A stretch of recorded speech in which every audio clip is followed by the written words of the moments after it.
guys, tayo ay magluluto ng pusit. Igisa lang natin sa bawang, sibuyas at kamatis. Tsaka natin siya lalagyan ng sukat toyo. Yun, parang adobong pusit. Ayan, lalagyan ko lang siya ng kamatis guys. Siyempre guys, ang bawang.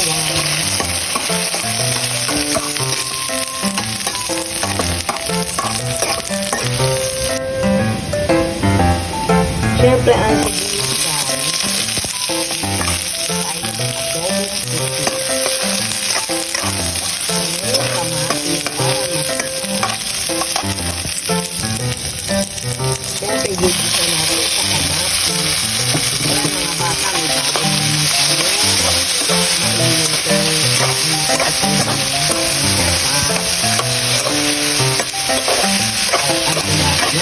Tayo na magluto, pero magpapatuloy pa rin sila.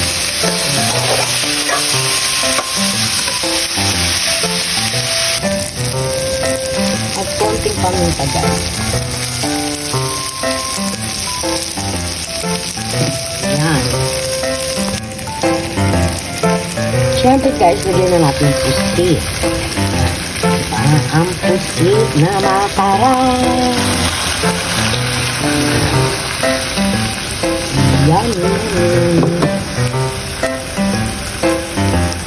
Ito lang natin siya. Igisa lang natin siya sa kamatis. Tapos konting toyo at suha. Diba? Ayan. Diba? Sarap ng pusit guys.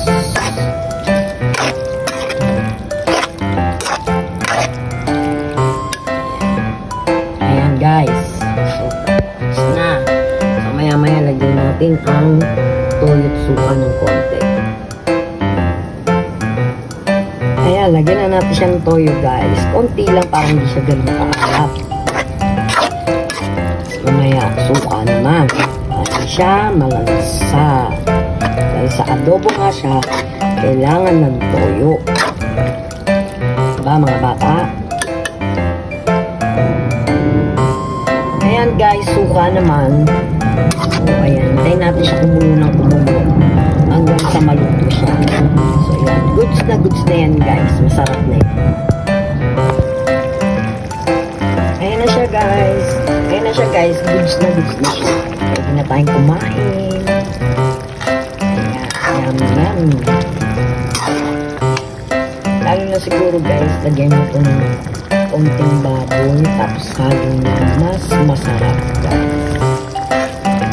Pusit na adobo. Ayan mga bata, may bago na naman kayo matutunan. Adobong pusit. Pwede nyo siyang lagyan ng laurel. So wala akong laurel, hindi ko siya nalagyan. Ayan. Tara, kain na guys. Thank you for watching.